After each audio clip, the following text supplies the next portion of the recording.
So 2022 is interesting. We had the chance to chat before, and this Upfronts is like no other for a couple reasons. Tell me what's the most notable reason for you? Well, two things actually. Instead of I'll be like the economist on the one hand, on the other hand.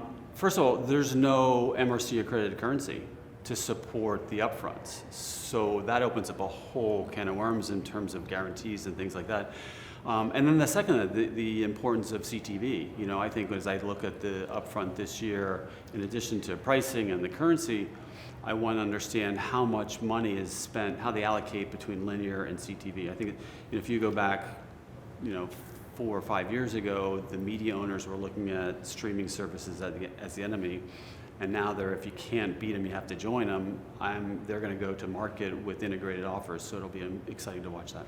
But do you think, so first of all, do you think without an MRC accredited sort of standard, do you think guarantees are going by the wayside in regards to the upfront as a commercial sort of cycle? Great question. I don't really know. I mean, if you take a look at the status quo currency, it was measuring programming audiences as a proxy for ad audiences. Clearly, the market is speaking that that's not going to work any longer, and the market really wants to go to impression-based, buying and selling. So how we get between where we are today and where we get there, there's a lot of technology, there's a lot of data, and there's a lot of new players, and I think that's the exciting bit. That's awesome. So what role do you think these newer currencies are going to have in the upfront? Do you think that there's going to be like shining stars that everybody picks a horse, if you will? I mean, or do you think that it's generally going to be more about partnership this year? Well, the advertisers are the one that's going to make the decision, right? They're going to be the one that wants the data to guarantee what they're buying. I don't want to buy something and say, oh, it's plus or minus 20%. I want to know what I'm going to get. So we've already seen a few people come out and say we're going to offer an alternative currency. I'm sure people are still going to transact on Nielsen, but I think there'll be other ones too. So at the end of the day, I think it's going to be 60 and 60 or something like that. Interesting. And how do you think that? Because we're sort of in this very fluid state, right? And I think collectively, as we know, people are not always comfortable with gray matter. Right. So what do you think that means for our collective advertising value chain? Do you think that now is a greater time of sort of collaboration and integration and deeper partnerships are going to result? Or do you think that transactions are going to become increasingly arm's length because of the power position of buyers choosing currencies with which to do business? I think we have to collaborate. I think that the old legacy business models and the legacy business relationships are disappearing. Like I said earlier, the media owners used to not like the streamers, but now they all have streaming services. So I think they recognize that they have to be, take advertising to support development, distribution of content, but that distribution doesn't mean just getting it on a cable channel. It means actually building their own streaming services. I don't know if you saw today, MSNBC is pushing almost all their news into a streaming service, Peacock, rather than, and making it available almost immediately. So it'll be available almost in real time as it is in linear TV. So with respect to the question, I think collaboration is going to be key for the industry. For the first time in a long time, the consumer is in control of what they watch, not just what they watch, but where, when, and how.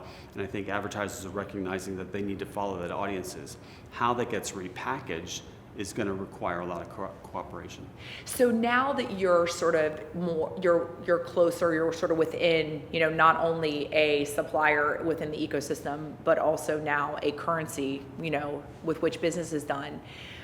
What do you see as your role in regards to continue, the momentum of the future, so that we really actually are able to sell truly on audiences and deliver to the promise? Like, how do they come together and you're then now part of that forward momentum? Yeah, it's interesting. We never, TVSquared never set out to be a currency.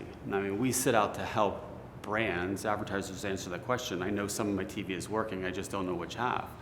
If you take a look at the history, it was started with some people coming out of fintech who were good, at setting up an ETL framework to process boatloads of data. In that case, it was for foreign transactions. And they had a friend who started a business across Europe and said, my advertising's working, but I know I can optimize it. So they loaded as run logs. I do it right-hand and left-hand side variables, sorry. as run logs on the right-hand side, they drop tags on websites on the left-hand side, and they commingle that data, and they say, hey, this ad in this country on this time was working better. So we set out to try to connect advertising to business outcomes, and that's really where we started. As more impression data was available in CTV, all of a sudden we recognized that that comes in at a household level. We can create household level linear things, and when you merge that together, all of a sudden you have unduplicated reach and frequency metrics, which is now being used as a currency in some spaces. But I think, as again, we think transparency is going to be critical. We think big data is going to be critical. We think that cooperation is going to be critical, and we hope we have a seat at the table. But at the end of the day, it's going to be the advertisers are going to be the ones that call the shots. For sure. The customer.